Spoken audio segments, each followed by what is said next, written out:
Hi, and welcome to Real Trail Talk. I'm Donovan D'Souza from The Long Way is Better. And I'm Mark Pybus from The Life of Pi. Oh, yes. So welcome to episode 31, which happens to be my favourite number. And we're going to end 2018 with a big bang and kind of discuss what has been quite busy years for the both of us. Yeah, for sure. Lots of travel involved, lots of trails, and I think today it dawned on us what we'd actually done for the year. So we're going to talk about that for the whole pod, and then we'll get into some questions which we asked you guys to send in, just so we can wrap up the year and reflect on, as I said, has been a very, very busy year for the both of us. So Dom, we'll start with basically the summer activities, which is usually a lull in the hiking season, especially if you're based in WA. But you started 2018 off with a fun adventure in Southeast Asia. Yeah, so I quit my job of 10 years and so I took up a temporary position, but in between I had a bit of a holiday and I went to Vietnam and did our first international trip as The Long Way is Better. It's a very long way to go for a hike. Yeah, it was. Doing something very different because we did a caving trek in Vietnam.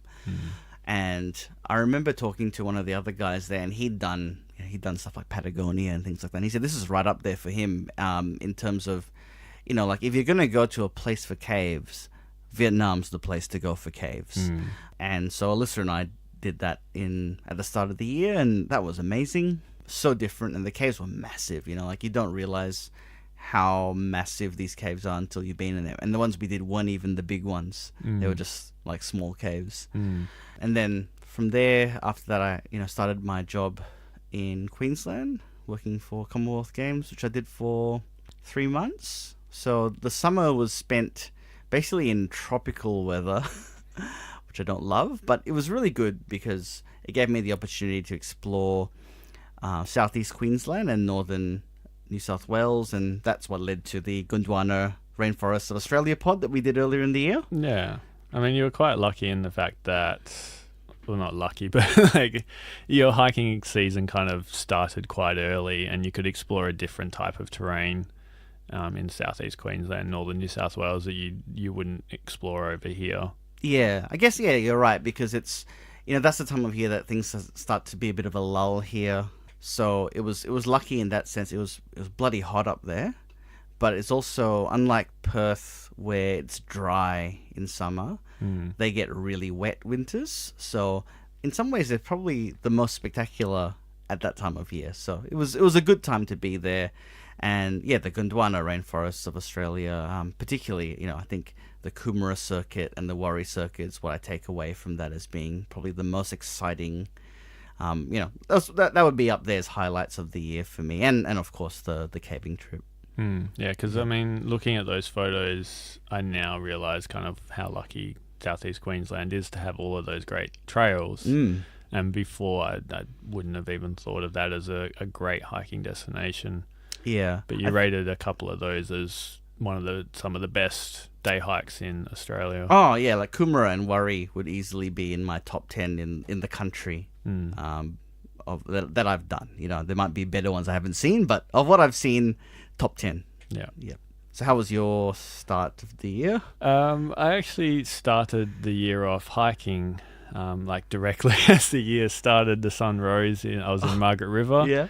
And we had a wild rage of a party at Karis's aunt and uncle. They'd rented a house down in Margaret River, and we were in bed by like 9:30, 10 o'clock. Is this the same aunt and uncle that you hiked with? Yes. Okay. So they were down there, so we went and stayed for a couple of days with them, and I couldn't sleep, and I was up at around sunrise, and I thought, you know what, I'll go and do a hike. And we're staying in the town, and there's a place called the Riversley Run, which I think was built because there was a new suburb going in. And it just follows the river, and it was quite pleasant. But it was like one of those things where no one else was up. I was just wandering around. It was still quite cool, even though it was summer. I just really enjoyed it. And then I did the Margaret River Heritage Trail as well, which is another long lost, forgotten 1988 trail, and that was surprisingly good. And yeah, like the Southwest, if you pick the right time of year in summer and the right day, is still accessible to hikers. So it was nice to start off the year that way.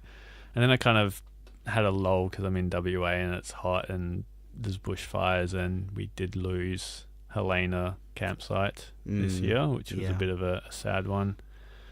But then the usual thing when you're in Perth and you want to go hiking, you're over to Rottnest. Yeah. And I completed the Wajimut Biddy trail network over there. So I did the Nyak Wen Biddy and the Karlinya Biddy to complete the set. Yep. So that was quite fun. And yeah, I can highly recommend, especially as we're coming up to summer, if you want a bit of an escape, go over there and do some of those brilliant hiking trails that have been constructed. Yeah, I certainly had a lot quieter summer than you did. Yeah, it was a hectic time because I was away from Melissa for a lot of that. I mean, January she was with me, and also, my God, the workload of the Commonwealth Games. But I was lucky because I still had time to get out even though it was like once a week, I still made the time to get out there and make the most of the fact that I had this access to forests and exciting things to see. And we survived as well as a podcast, being on opposite sides of the country. We did multiple episodes where we recorded separately and had to use Facebook Messenger so we could see each other, which we had quite a lot of fun with the face filters. Yeah, we're wearing hats and stuff. Yeah, it was fun. Good. I think that worked quite well. Although sometimes there was a bit of a lag. Yeah. And there were a few episodes where I was like, I've got a question. Yeah. People just and that's kept why going. We had the video, so like Don could like wave at us as we're like, I interject here. Yep. I mean, we survived, and it was weird. But in like a fun kind of way. Yeah. Yeah. And I mean, we had some good pods early on as well, and we had some really nice guests come through, and I think we managed quite well for being separated. Yeah, and I think you did a really good job, especially by the end of it. I think you got really good at, steering the conversations that I was still included. Yeah. So yeah, that was really good and interesting. It proves that I think that it still works even when we're not in the same room. So it was good. And it was a bit of a theme for you this year to kind of be away multiple times. Even it got a lot better because obviously you'd be home for a week and then away for a week, but yeah, Don traveling east was a common theme this year. Yeah, I worked out that I've done just as many posts for WA as I did for the eastern states. So no state has had more than WA. Yeah. Because I'm still WA based, but there was, I think I hadn't had a year where it was like 50-50 not WA. So that was really interesting. And as I was saying to you earlier, like, by the end of the year, I'd hiked in 5 of the 6 states and visited 6 World Heritage sites in the year, which is crazy. So, even though, like I worked out that this was probably the least since 2015 that I've done overnights. I think I've only spent 8 nights on a track this year. It was also probably the most varied year of adventure that I've had since ever, really. Yeah. I mean, it was weird because you were saying the other day in the group chat that we got going that this was your first overnight hike when you did Feathertop. Yeah, just very recently in November 2018 was my first ever solo overnight where I didn't do it with anyone. Yeah, I mean, we'll probably do another pod on day hikes in Victoria and Tasmania, but how was that experience for you? Because never having solo overnight hiked before. Well, there were so many people. It didn't feel like it was any different. I mean, it sucked because I got to the campsite and didn't have, Alyssa to talk to and to interact with people. So that was weird, but a milestone. Yeah. I may not have done a lot of overnight hiking this year, but that was certainly a milestone. Because we were joking that you would get to the top of this mountain and you'd have this Zen moment where you would actually become the guru, which is the nickname that we give you. And there would just be like this life-changing moment. And then you still had reception while you're up there and you're messaging back saying, there's like 20-odd people here. It's really weird. It was like, that's not going to happen now. No. So I guess, let's move on to autumn. Yeah. We've obviously gone to last month, but yeah. In autumn, what did you get up to, Mark? This was actually the start of a lot of hiking for me and a lot of trips as well away, down south, up north, east. So Karis and I had planned I'd planned a Fitzgerald River National Park trip, and I dragged Karis along. Let's be honest, Mark. There was a lot of hiking going on, but I mean, it was one of those areas that you kind of know about a little bit, but you don't fully know about. And I'd read your blog where you'd visited the west side, and it was just looked like one of those places I wanted to go. So I was like, we'll drive there, we'll drag Karis. She'll be able to do most of the hikes. Obviously, we didn't do the Hakea or the Mamang Trail because they're overnight hikes, but we were able to do the day hikes and camp out and be good fun. So, yeah, Fitzgerald River was Easter. Well, we went just after Easter to avoid the crowds, and then we did Esperance and Cape Legrand as well. So that was a highlight of the year, and just one of those places I think everyone should get to, as we talked about over 2 pods recently.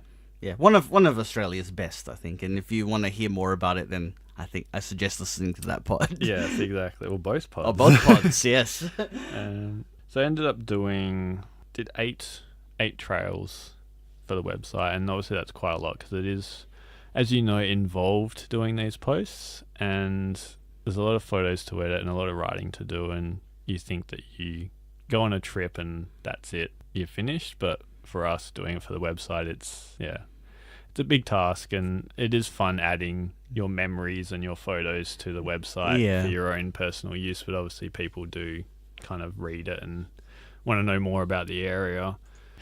So yeah, that kind of kept me interested past that for quite a while, and I kind of had a big year planned, and so I had to kind of leave my weekends free for a little bit.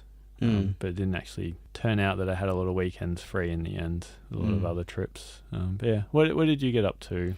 So as we entered autumn, it was probably peak season for Commonwealth Games work, so it got a bit hectic, but I planned a trip with Alyssa, and we went to New South Wales, and we visited New England, which was really cool. And there was sort of a bit more of a scouting mission, because we knew that this wasn't going to be, it was just a weekend in the mountains, basically, and it was awesome.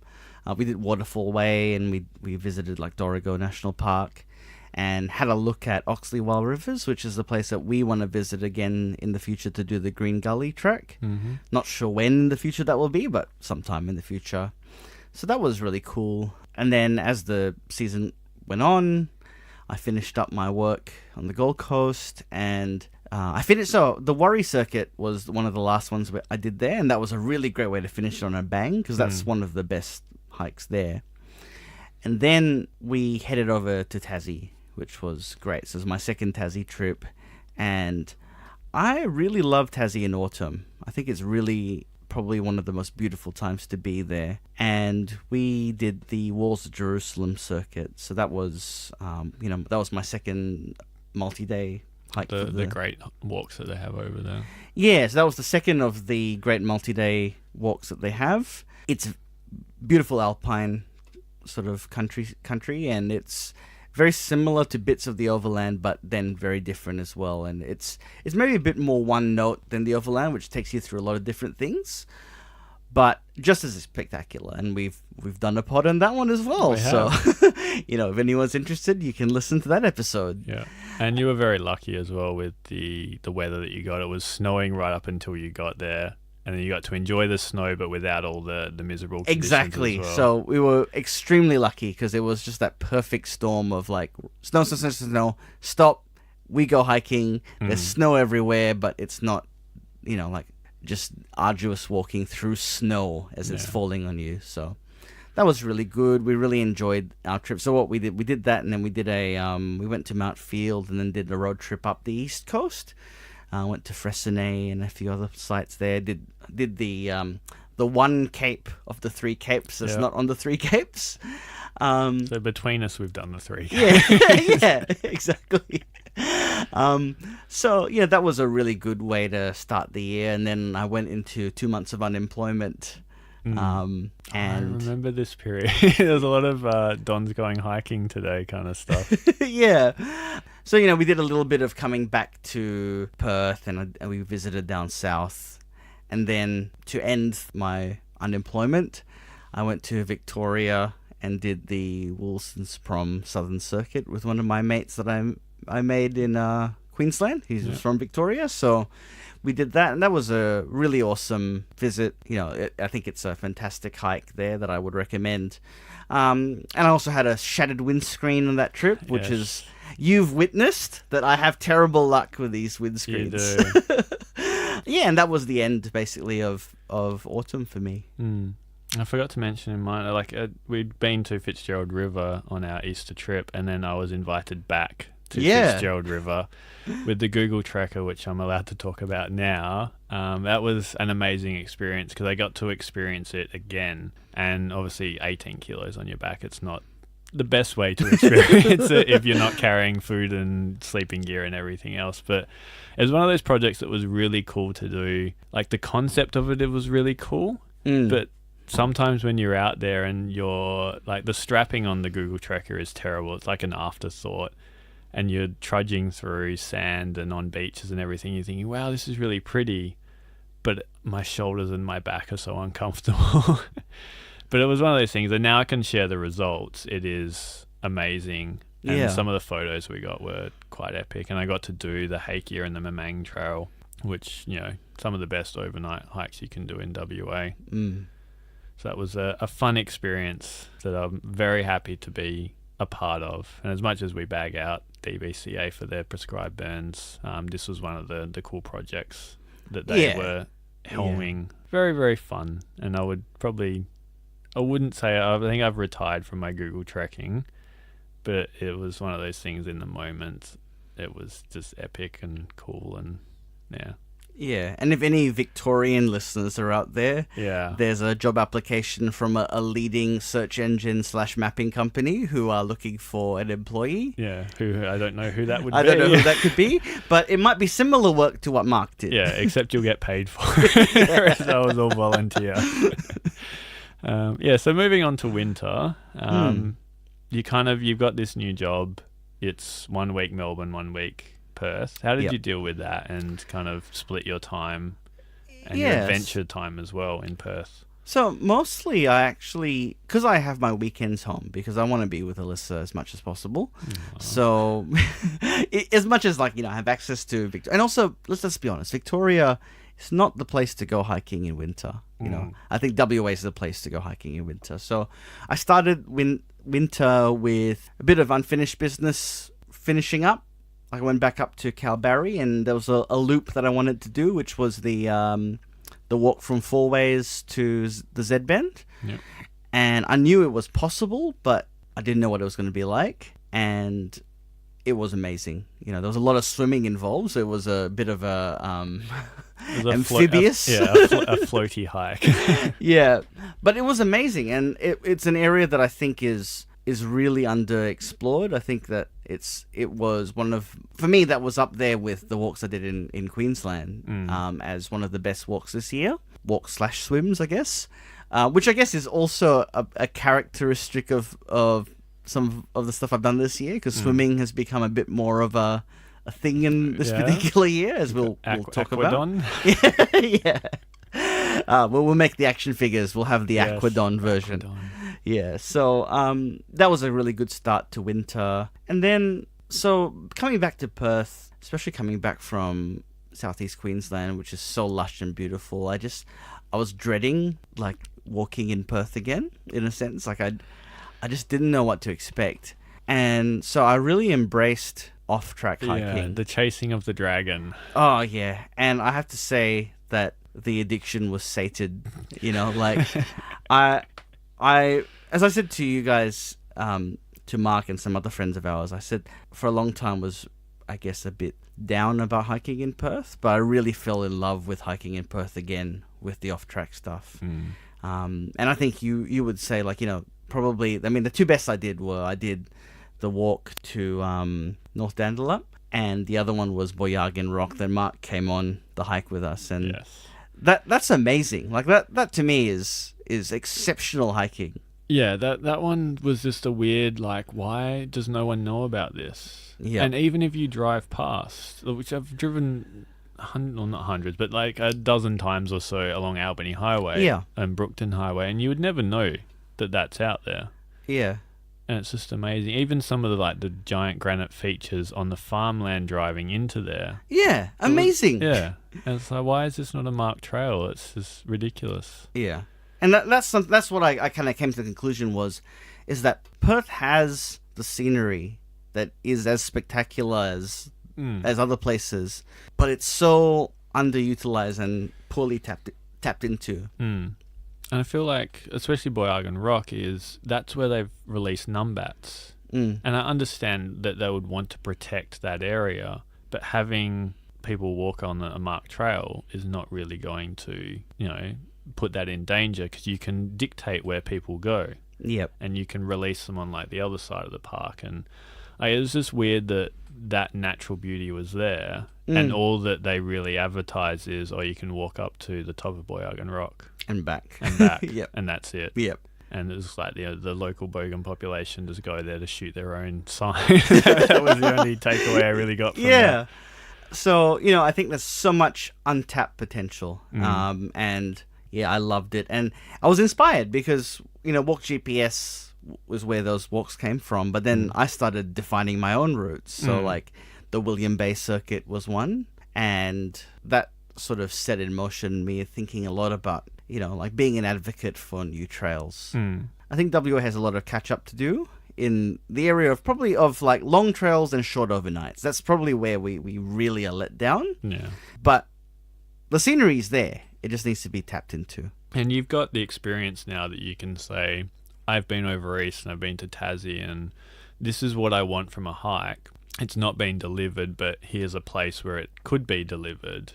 Exactly. And yeah, I mean, I really hope that you get somewhere with these. I know it's going to be fighting an uphill battle, but like we need more trails, and all we seem to do is just produce documentation about how we'd like trails, but then no one actually pulls the trigger. Yeah, exactly.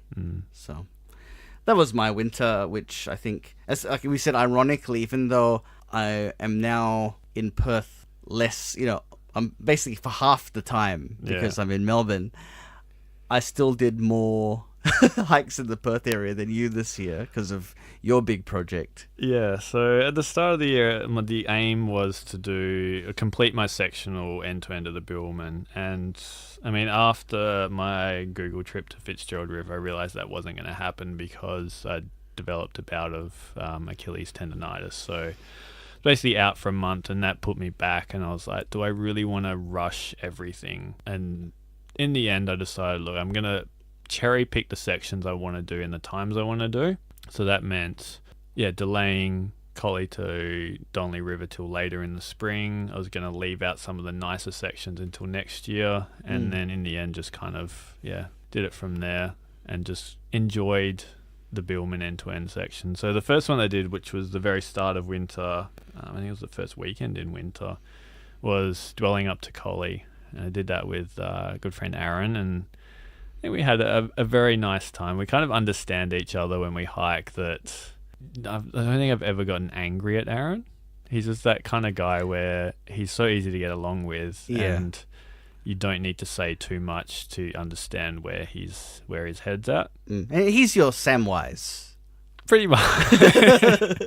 I'm the one yelling at the ring and being all moody and emotional, and he's just like, "We're gonna make it, Mr. Frodo." No, he's a good guy. Yeah, and his current partner and her friend joined us for the first 3 days. Yeah, so that was good fun, and that was kind of the first big long section I'd done on the Billman that was over 5 or 6 days. So that was good to walk through, although a lot similar kind of terrain that I was used to with the Sanctuary of Pi and the Kingdom of Pi both being in that area, which is sections of the track that I look after, which I only named one of them. You named the Kingdom of Pi when you went through. So I thought I'd better give the one around Murray a similar name. And if anyone wants to hear more about that, there's of course the pod that we did in that section. Yeah. So after a June Billman hike, I'd obviously left large gaps to do other things, and given my Achilles tendonitis, I kind of shifted a few things around and got invited to go up to the Pilbara, which, we'd done the pod on Carragini with yourself and Alyssa, and I'd read all your adventures, and I was really keen to get up, but I hadn't actually penciled in when I was going to do that. So this opportunity came up, and I was like, I'd just take it, just go. So I forget which section I'd scrubbed off, but I was like, I'll just go then. And the Pilbara is just like, it's amazing. Like, you just, as soon as you see it, you just fall in love with it, and it's just such a romantic setting. And we are so lucky to have Carragini in WA. Absolutely. And it's just, and the trails and like the gorges, it's just kind of like jaw-dropping moments no matter where you go. And I kind of feared going there that I'd be like, oh, this gorge isn't as good as that one, but they all have their unique character, and definitely they're all a little bit different, that it's not kind of same. But we did go in the July school holidays, which is not recommended if you can avoid it, because it was very busy. Yep. But as you keep saying, the general rule with tourists is they're not up before 10. Yep. So go before then. Exactly. I don't know what it is. It's literally an entirely provable rule. And we planned our days around it. Once we realised that was what was going on, you'd rock up to a car park at 8 o'clock. There'd be no one there. Yep. You'd finish one trail, you'd get back, and it would just be full. And everyone's, let's go. Yeah. This is weird. A weird phenomenon, which we'll call it the Don rule. Yeah, so I mean that was an awesome opportunity, and of course not just gorgeous. Mount Bruce is an amazing mountain. Yeah, so second tallest peak in WA, which still low. Like, even before visiting, I knew that Bluff Knoll was not the tallest peak in WA. Yep. Everyone keeps saying it is, and I just... Or they'll say it's the third tallest, and it's like, no! There's like 10 of them in the Hamersley Range that are all taller. But it is one of the toughest climbs. And I really think, like, not done a whole lot of other hiking outside of WA before this trip, I was like, oh, is it really like, is it steep, and is it really a mountain? Because in WA we get excited and we call things mountains that are only 500 meters tall. But it is like the elevation gain from where you start to when you finish. And I think WA doesn't actually, it's not that much different to other states where you're hiking up to 1,100, 1,200 meters. I think we still start pretty low. Yeah. So Mount Bruce is one of the toughest hikes you can do. And for other reasons, which I can't yet state, and I hope I can soon, it was not the easiest hike to do. I wonder why. Yeah. Especially the last bit to the summit, which is just all switchbacks and whatnot. But it is beautiful, beautiful country there. And it's kind of that, like, romanticized red dirt, swimming holes, waterfalls kind of, and then the lush gorges as well. It's a beautiful, beautiful place. One of the best in the country. Yeah, easily. Yep. I think I was quite lucky to do Fitzgerald, Carragini within the space of a few months. Yeah, that's like a greatest hits of Australia. Yeah, I was very spoiled this year with adventures, and it's just like, even now, just looking back on it, I don't think I'll fully comprehend what I did until much later on. Yeah, so that was my winter. Yeah. three pretty cool adventures. And then I finished, because August is technically winter, so I finished with the podcast that we just did last time, which was Pemberton to Northcliffe. So that was a cool kind of coming back down to reconnecting with the southwest and areas I was familiar with after visiting the red dirt of the Pilbara. Yeah. I should say as well that in winter, one of the things I did, which kind of ties into what you were saying earlier, is that I also finished the Wajimut Biddy at a completely different time of the year to you did, and it was also great. So that was a nice thing to reconnect again with, because I did a few of them before we left, and it was nice to finish up with that. And it's a fantastic trail network, very close to Perth, and I think it's the second best after like the hills as like a place to walk if you're in the Perth region. Yeah, and it's so much more than just walking as well, because as you've just done, you can go and do the snorkeling trails as well. So there's a lot to do on the island. And I think it still kind of has that reputation of being expensive and kind of difficult to get to. Like, you actually have to plan. You can't just say, I'm going to Rottnest today. Well, I suppose you can, but it's not something that you wake up and go, I'm going to Rottnest today. Yeah. But I mean, I think it's a great example of why Western Australia has the best beaches in the country. Yes. It's like if you want like Exhibit A, Yeah. Rottnest is Exhibit A. Especially the Carlinia Biddy, because it's just like you're walking beach to beach, and these are pristine, Yeah. like white sand, turquoise water beaches with reefs, snorkeling distance away. Mm. We're just so lucky, and it's not exactly crowded either. Like if No. this was in Europe, you'd Oh, be paying yeah. 30 euros to get a seat somewhere. Yep. I just think, sometimes WA just needs to take a step back and just acknowledge how lucky they are, or we are. Yeah, and I think embrace the areas that are the special places. I think that's a big thing. So yeah, that was a nice bit of winter. And then we move into springtime. Spring, our favourite time of the year Yeah. for the Perthites. Yeah. Because the wildflowers are in bloom. It's a beautiful time to be out in the hills. It's still fairly wet, but it's also starting to get a little bit sunnier. The days are longer. You can spend longer out there. Yeah.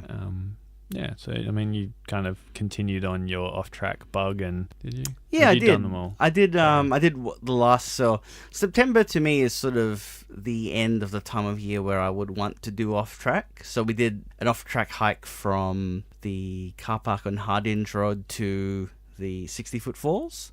So that was a good way to start the spring season. Beautiful wildflowers, great track. Like I think that's a really good one for people who are, if you're considering doing off track walking, if you've never done it before, that was a really good one.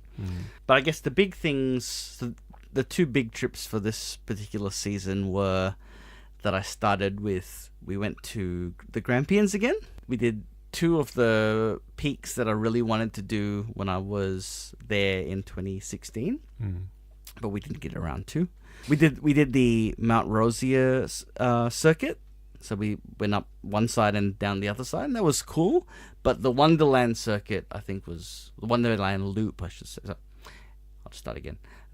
But the Wonderland Loop was the real amazing one. So it was quite an easy walk. It wasn't super hard, but amazing scenery. Like it was just incredible. Like massive sandstone pagodas and gorges, like there's a big canyon section where you walk down. That was really amazing. So that was a really good start to our holidays, because Alyssa had started school holidays at that stage. And then we did our Coral Coast road trip, which was probably the big trip for WA for the year.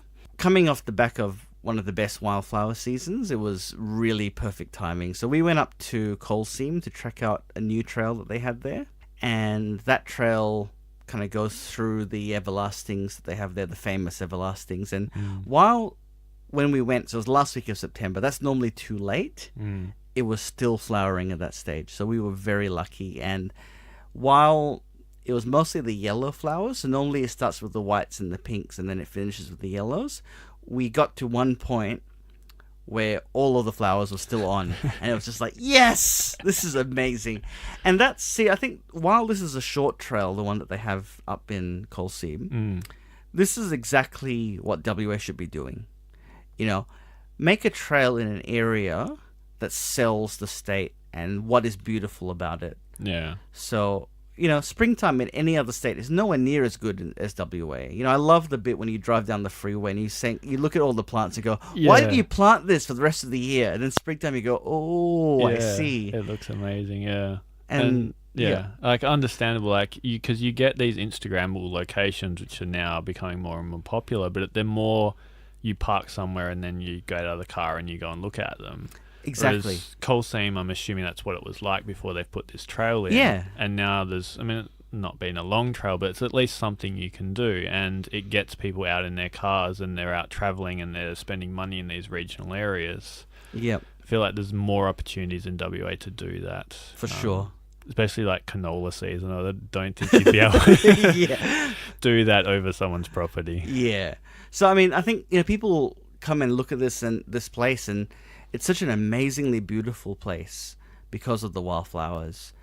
And while I think Fitzgerald River still has the edge because of the biodiversity, this is one of the best wildflower parks I've ever been to. So that was a really good way of starting the holiday, because that was our first day up. And then, we spent the most of our time in Ningaloo Reef. And so there was a lot of snorkeling, which is, a big part of... That sort of started... We went to Byron Bay in summer, and we did a snorkeling trip to swim with sea turtles. And that was the start, I guess, of the... Ooh, The aquanaut. Snorkeling is like a new thing. So we did snorkel there with the... in the reef. And it's amazing, because you can just walk out to it. It's like the most democratic snorkeling spot. Yeah. Compared to the Great Barrier, where you have to hire boats and go out. This is really just off the shore. Like I'm literally talking like no more than 10 meters and you're in coral. Wow. That was amazing. Cape Range was incredible. The canyons up there were some of the best things I'd seen this year. And then we went to Monkey Maya, Shark Bay area, and drove to Francois Perron National Park, which was a bit of a challenge to drive into, but Your X-Trail survived. my X-Trail survived, and I really wanted to see that that classic view of the desert meeting the ocean that you see there. Yeah. Because I know you were really bummed when you realized that you would have to hire a full drive to do it, and it was like prohibitively expensive to do, and you were kind of on the edge whether you wanted to do it or not. I think you decided no. What made you take the X-Trail and be like, I'll risk it? Because I thought maybe I can do it. I used to own a Jeep Wrangler, so I knew how to push a car. Yeah. I knew how far you can push it before it really can't do it. And we had recovery tracks. I was like, we can try. Let's just do it. And so You dig, Alyssa, dig. so we did, and yeah, we got bogged 3 times, but we still made it to the end. So that was awesome. And then I guess the rest of the month we did a lot of exploring down south again, because as it heats up in Perth, we tend to travel down south a bit more, and explored West Cape Howe, and defined the Lower Franklin circuit down there in Walpole Nornalup National Park, and also we checked out the Noit's Wilderness Track, which was beautiful, but then also disappointing because of the prescribed burns that have gone through and destroyed the campsite that was there. So it's really sad to see that in this zeal to burn, that they destroyed the campsite there, because if you look at the old blog photos, it was a really beautiful campsite. So Yeah, it was certainly one I was looking forward to doing, and now I'm kind of pushing it down the list. Yeah, At least another 4 or 5 years until it regrows somewhat. For sure. I think it's worth waiting. And then I finished the season with Mount Feathertop. I had 2 weeks in Victoria, so I went up to climb the second tallest peak in Victoria, which is considered the queen of the Victorian Alps. And that was, as Mark pointed out, my first overnight hike by myself. Yeah. And an unofficial Kathmandu photo shoot as well. Yeah, I've got a nice landscape photo at sunset that looks like what you'd see in a Yeah. I could actually just magazine. picture, because I think Kathmandu today reposted someone's photo of the guy walking in a similar kind of scene. It's actually got my my backpack on. Oh, really? So I just picture him being in that scene, and yeah, that could be in a catalogue quite easily. Yeah. Yeah. And you've had quite an epic spring. Spring was Tassie for me. Yeah. I mean, I started off in September doing Collie to Donnelly River to plug in another end-to-end section, which kind of like it sounds bad when you say I'm plugging in a section, but I deliberately left it until spring to do, to get the better weather, to get the wildflowers as well, because I mean, after seeing you go through your sectional end-to-end and finishing in bailing up and not being the happiest camper in the world, I was just like, I'm going to do this kind of fairly early in the process, even though this is now, to finish that section, I think I crossed off like over 600 Ks, so it's kind of like, my halfway point. But it was just beautiful there. Lots of orchids. Preston National Park, which you'd mentioned as kind of a surprise national park, was just carpets of wildflowers, and really enjoyed this, apart from maybe my boots getting a little bit long in the tooth and my feet then starting to fail me because of that, which kind of, it highlights how much hiking I've actually done in the last year, because these boots I'd bought for Oxfam last year, and just in 2018 I've hiked over 600 or 700 kilometers. So add on Oxfam and Oxfam training onto that. These have probably lasted over 1,000 kilometers. Yeah, wow. So yeah, I mean, I did the math today, and I've done 62 trail days for the website, Yep. and then total probably 70 odd trail days, including maintenance and 4 pleasure hikes, which Yeah. I think I only had 3 this year, and one of them was early Jan. So I've really only done 2 like familiar hikes this year. That's how much I've been out. Yeah. It's just been weird. Yeah, I think I worked out I was a little bit less than you. I think I've done 60. But yeah, as you say, it doesn't take into account the times I did Pierce Gully Loop twice by myself or with Alyssa, or when we did last weekend we did Monadnock for fun. Yeah.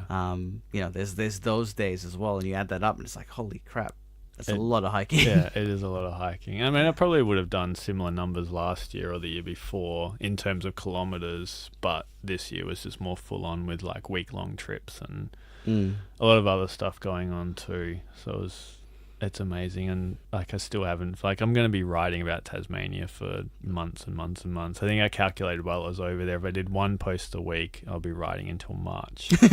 Yeah, I remember you said that. That's how much hiking I did in Tassie. Yeah. So yeah, I mean, we started in Victoria, so I did Werribee Gorge, which hopefully should be out by now when this gets released. And then we did the 3 Capes with Karis's aunt and uncle. That was an amazing experience, as we've already talked about in a previous pod. And then, yeah, we had just under a week in Hobart visiting Karis's family, and I managed to get a few hikes in, which I was kind of hoping I would get in. Quite a few, more than a few, I think. No, I think I only got in, while we were in Hobart, I think I only got in 3. So I think I did Organ Pipes, Tarhoon, and a place called Snug Falls. So it wasn't like I was hiking every day. But afterwards, when Karis went home, I went nuts. So I had a couple of Airbnbs, and I just decided to do as much hiking as I wanted to. And I wasn't exactly rushed for hikes. I think I did more than I'd planned. And yeah, I just went and did all the really cool day hikes around. I based myself near Huonville. I think that's how you pronounce it. I'm really bad with pronunciation, but I did the Hearts Peak. I did Mount Misery, Duck Hole Lake, and Adamson Falls out there, and that was me for 3 or 4 days. And then I went off to Mount Field, which you'd done earlier in the year. So I explored that area and did Mount Field East, Satan Shelf, Lady Barron Circuit, Marriott Falls. There's the whole heap of them that I've done, and I can't wait now to go through my photos and have a look. So hopefully I've got a few out by this pod's release. But yeah, it's just fell in love with Tassie, and I can see why everyone is so eager to not exploit it, but like showcase it to the world. There's quite a large debate going on at the moment whether we should open it up to more commercial activity, but certainly the areas that I visited, you didn't get the sense that you were in a World Heritage area. You were on the fringes sometimes, but there was lots of forestry and towns, and like coming from WA where towns are like 50 kilometers away, being in Tassie in no more than like 20 or 30 minutes from it's a more fairly like big more town. like Europe where there's a village, every few. It felt more like driving through England, because to get from my accommodation, my Airbnb near Mount Field, it was still a 40-minute drive, but you're driving through like 5 or 6 towns and villages, and they all had their like separate identity, and it was just fun passing through that area. But yeah, definitely in love with Tassie, but it also cemented kind of WA isn't that bad. And a lot of the peaks in Tassie, like Hearts Peak, everyone's like, "Ooh, Hearts Peak, like it's really tall." And sure, it ends at 1,200 and something meters, but you only start at 900. Yeah. Whereas Bluff Knoll, you start at 500 and you go up to 1,100. So like, there's a few hikes in WA that are a lot tougher physically than Tassie. But obviously Tassie, you get more beautiful alpine country and like just the sheer volume of rain. Yeah. Actually, not even the volume of rain, just how wetted and cold it is. Yeah. You get that temperate rainforest that survives. Yeah. I mean, you're quite right. I mean, Walls of Jerusalem, all those peaks were not very... Yes, there was a very steep walk into the park, but once you're in there, easy walking, compared to Bluff Knoll or Chulburnup or Mount Bruce, which are much harder mountains than like then Solomon's Throne or Mount Jerusalem. Yeah, and I was actually surprised. The most vertical meters I covered on a hike, and given it was 17 or 18 Ks in that day, was the last day of the Three Capes. That was almost 900 meters of vert on that hike, which, looking at it, I was like, no way. Like, sure, we hiked up Mount Fortescue, but that's only 400 meters. But then it's all the other ups and downs that you're going through. Yeah. So some of the Alpine region in Tassie was a lot easier physically than I was expecting. But beautiful, beautiful country. For sure. And I think I was a little bit too blessed with the weather. Hart's Peak was just this perfect windless sunny day. And it had snowed like blankets of snow like 3 days or 2 days earlier, and I just caught the tail end of that, and I was really annoyed because it would have been cool to see it all whited out and everything. Yeah. And then I was a bit annoyed at the sunny weather because I was trying to photograph the waterfalls, and there's so many of them in Tassie, and the temperate rainforest, if you get it in sunny weather, it looks terrible. That's true. I saw some photos of Cradle Mountain on a perfectly clear day. Not as nice as when we were there and there were clouds. Because it's like there's such, and you get it in the Karri and the Jarrah Forest here. If there's harsh sunlight, there's such a contrast between light and dark that your photos just don't turn out at all. Yep. And I actually waited in my car at Mount Field when I was doing the Lady Baron circuit. I was like, it's too sunny. There's no point doing it. And I sat in my car watching NBA for like an hour because I knew there was cloud cover coming in. And then like as soon as it started to cloud over, I was like, this is amazing. Yeah. But yeah, kind of first world problems here. Yeah. So yeah, that was spring for me, and now I'm back home and have a mountain of photos to edit and post to write. Whereas you headed off to Tasmania to finish your year. Yeah, so 2 Tassie trips in 1 year. Yeah, I couldn't not go back. So I'm finishing my 3rd of the Great Bushwalks. So we're going to go do the Frenchman's Cap track, which has got a new hut that they've built, and they realigned it recently in the last few years, and there's talk about charging for it in the future. So we thought, let's get in before they do. So we're doing that over Christmas time. Probably get a few more day hikes in. Like I think I want to probably do the Dove Lake circuit in Cradle Mountain National Park, and maybe one more other day walk. I think that's probably as much as we can fit in while we're there.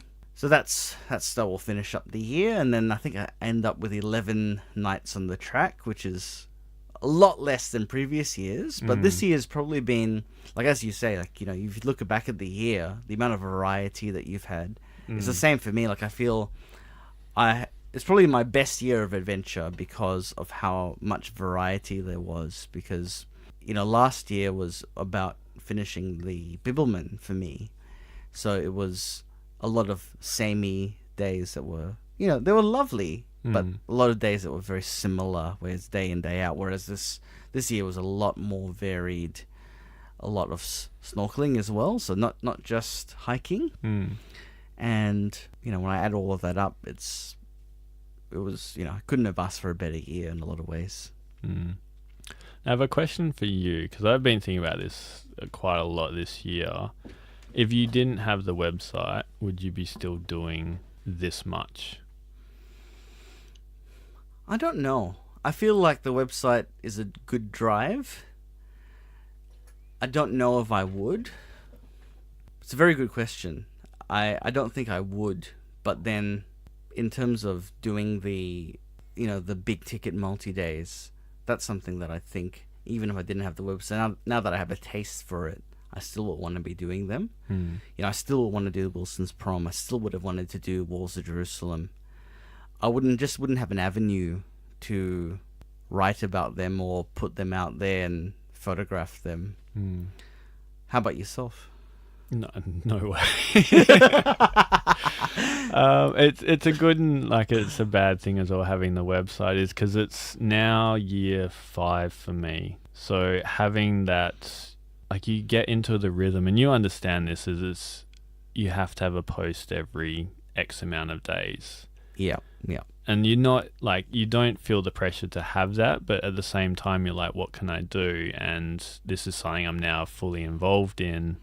Like, where does it end? And I think 2018 for me was kind of like its peak life of Pi. Like, I'd had everything planned out from the start, and sure, things changed during the year, but there was always a lot of time dedicated to doing the website and doing this stuff. Whereas I think now 2019 will be less about that and more about enjoying the hiking. Yeah, I know what you're saying. I think like if I think about it, sometimes, I might do a hike because it's new and I haven't done it. Like, I haven't done Kitty's Gorge this year. I haven't done Wallianga or Eagle View this year. I probably would just do those again if I didn't have a blog. But then I would have missed out on Boyargan Rock. Yeah. And that's the thing, is I guess the chase for adventure and having more content does sometimes push you into areas that make you see a new side to a place. But then also, I think I've certainly decided that I don't care to write about like a 1 meter trail that maybe will get me more reads. Yeah.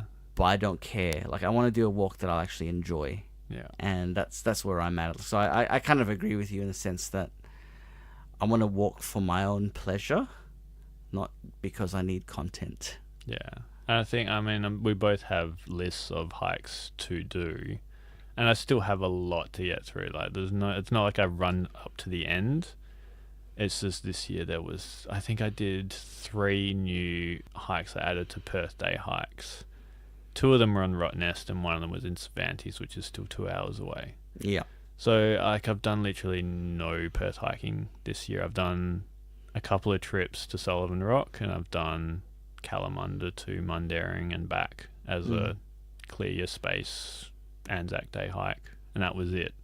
Yeah. And I think kind of like we've discussed this all the time, you go to these places and you write about them and you take the photos, you post them to the world, and they get 0 reaction. Yeah, there's a very much an attitude of like, if you posted the same places like Kitty's Gorge and Eagle View, you'll get 1 million reads. Yeah. Well, not 1 million, but Yeah, a lot more than you do. And I notice, like, I repost old content and it gets like a lot of shares and likes. And I mean, it's not what you're doing it for. Like, sure, there's a nice dopamine hit when you get a post that does really well. Yeah. But at the same time, like, it's not unexpected that people want to stay in the same area and want to experience like the good stuff, like, the familiar Eagle View and Kitty's Gorge and everything else. Yeah.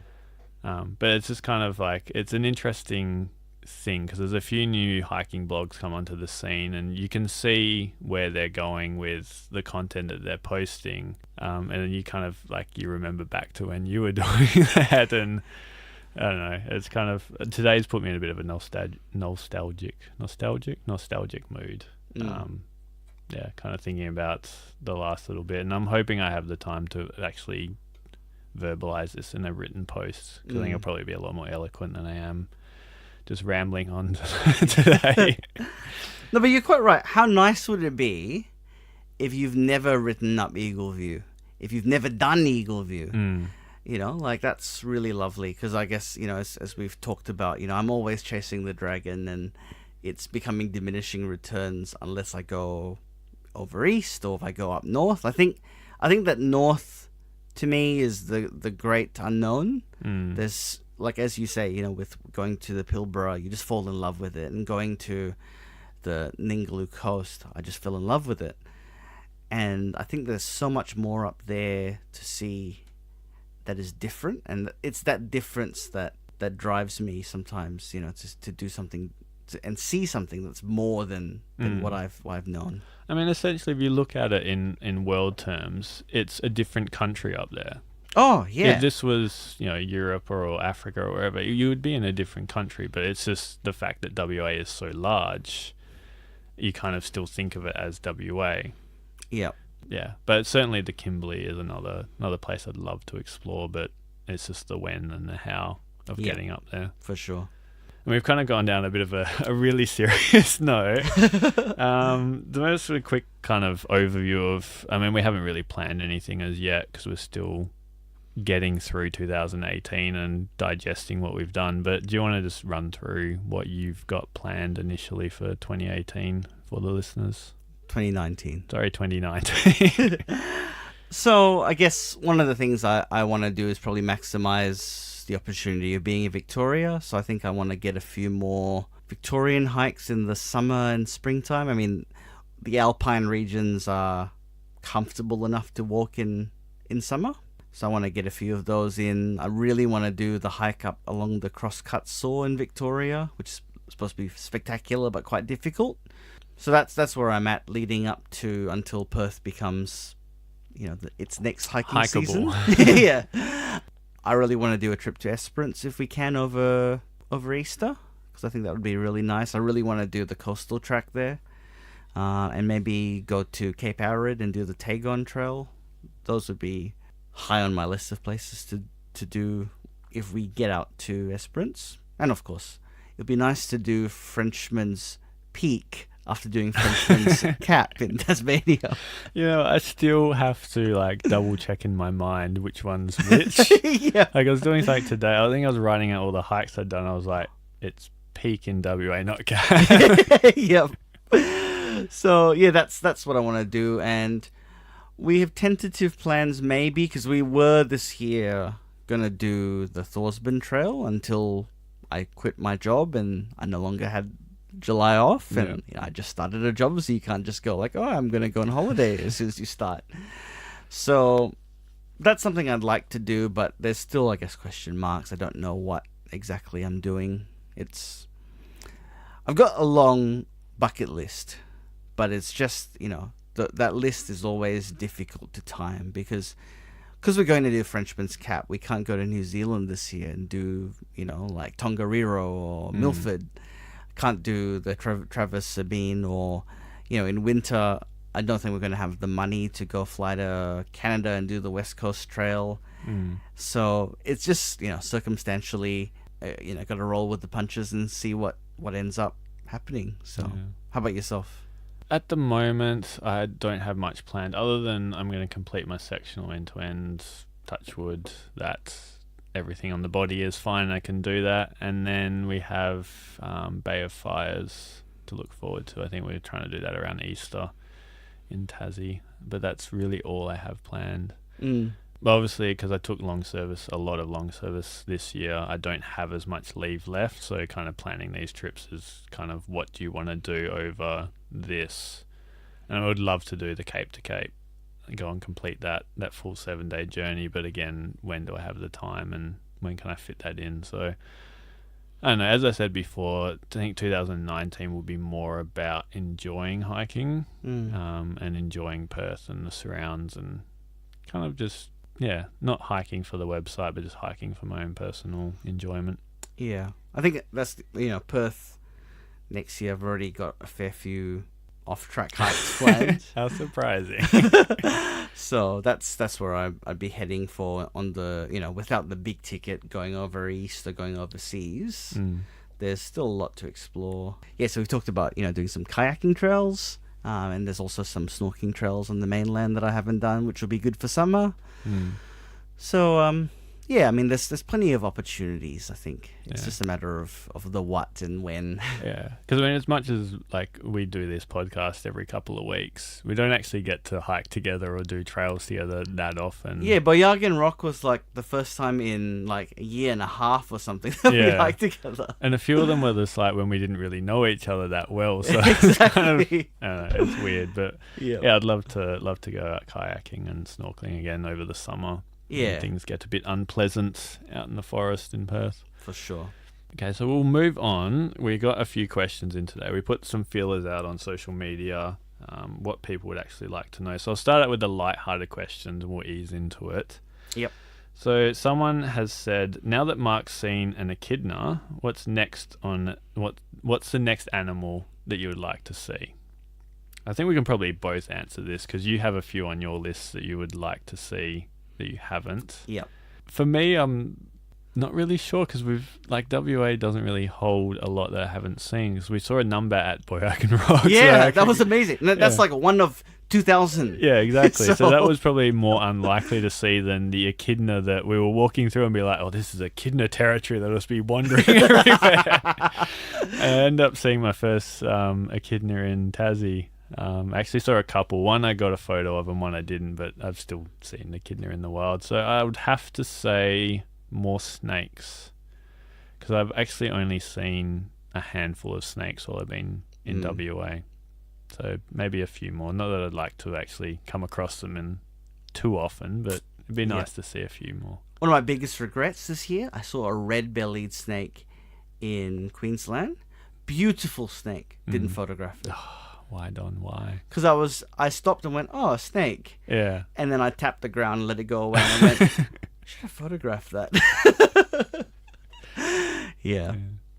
I think my big thing would be, if I'm hiking in Victoria, I want to see a koala because I've never seen one. Yeah. So, and they're less difficult than a platypus. Like, I think my chances are less likely. Yeah. Whereas a koala, my parents were on Great Ocean Road and they saw a koala. So, Does it count on the road though? I never count if I see it from a road. right.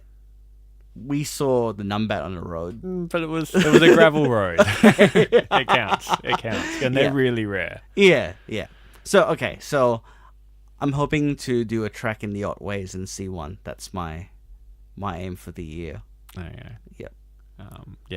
When I was in Tassie, I was searching so hard for a platypus. I actually did the side trip on, I think it was the Tarn Shelf where you go to platypus Tarn. Platypus Tarn. Yeah. I was like, this is prime area. There's reeds. I know that they would live here, but it was such a windy and terrible day. I was like, they're not going to be showing themselves. Yeah. Yeah. So the next question comes from our good friend Didier, and it involves, what is your finest actual hour on any trail you're on in 2018? So not necessarily the best trail, but the best hour of walking in 2018. I've prepped you for this one, so you should know. Okay. So I have two moments. One was probably like the absolute most beautiful hour, which was walking through the central walls of Jerusalem. Because the walking was easy, but the scenery was absolutely spectacular. We'd climbed 600 meters to get to this, and then you're just walking through the middle of the valley, and it was just beautiful. Snow everywhere, these lakes, these pine trees, just walls of rock on either side. That to me was, one of the best moments. A smaller moment that was on a trail that overall isn't as good, but had that moment of beauty, was North Dandalup, where Alyssa and I were just following the river, and there's all these wandoo and powder barks along there, and there's just waterfalls along the stretch, and there was this one point where we just stopped and looked around, and you look over here and there's an eagle's nest on a tall tree. There's this big granite bluff on one side. There's a waterfall just in front of you, and there's this rock that kind of is like stepping stones across the river. And we said, this is Tasmania level good. And then you walk up a waterfall and you walk across rocks and stuff till you get to the end of it. And just that section, it was probably like a kilometer of walking, was amazing. And the fact that that's not a national park, it's just State Forest 14, is criminal. See, that to me, I think the naming sometimes is a good thing, because everyone's like, oh, State Forest 14, why are we going there? And then no one goes there. Yeah. So, I don't know. I think it's a blessing in disguise sometimes. Whereas you name it like best state forest ever, people are going to wonder why and go in. But my worry is that area is not protected. Yeah. Well, anything with state forest is pretty much it's going to get mined or logged very quickly in WA.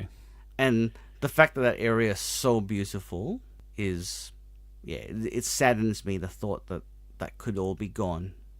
Yeah. So on that note, Mark. So that was Don's very thoughtful. So my one, probably not going to rival yours, but it's on the Bibbulmun, and you get to a spot just outside of Collie, and it points you towards Collie. and you're walking down, and then you get to the highway, and then there's all these trucks. And I'm just kidding. I was going to say, are you insane? It's not the Collie Spur Trail. So for me, I'll just stick to one, and it is the Hakea Trail in Fitzgerald River National Park.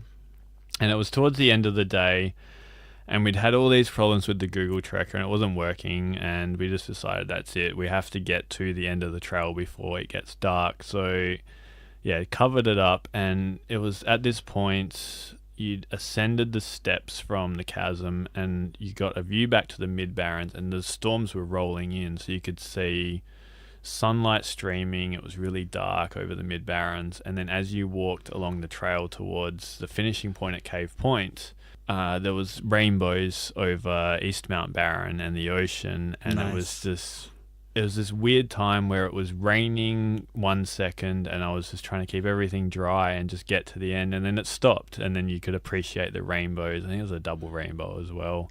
Double rainbow.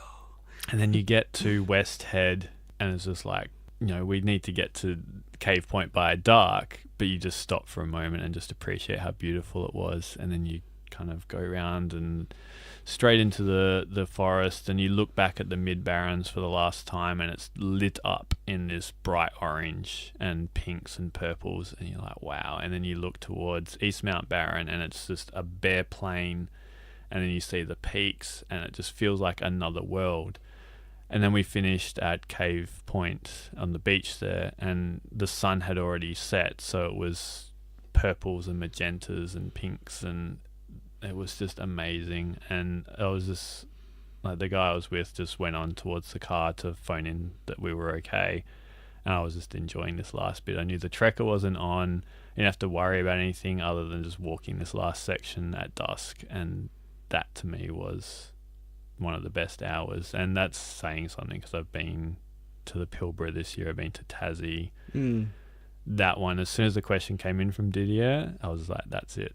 No arguments, just that's it. Circumstance and where you were. Yeah. Yeah. Like, it doesn't have to be the best trail, even though that is technically a very lovely trail. It was just a combination of everything, like weather as well, which I think plays a lot of the role in experience sometimes, because a couple of Billman trips this year have just been in like fine, okay weather, and I think they could be improved if the weather was a bit worse. Yeah. Yeah. And we'll move on to the last question, which has come in from a traveling family called Only Footprints. And this one is it's on the theme for this kind of pod that we're doing, because you were over east for a lot of the year and got to experience their weather patterns. So the question is, it's been really dry over in the east side of Oz this last 12 months. Has it been dry on the west side? And if so, how's it impacted the Billman track and other walking trails over there? So I'll let you start with this one, because you spent more time over east this year than I did. Was it a really, really dry year?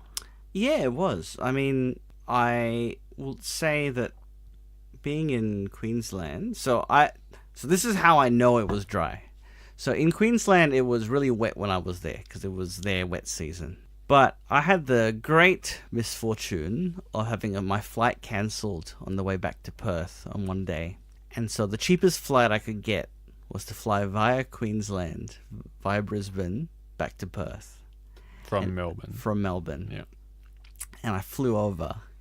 And I thought, holy crap, this is drier than Perth looks in summer.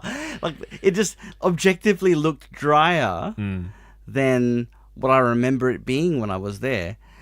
And even just driving through Victoria, when we went on the road trip to the Grampians.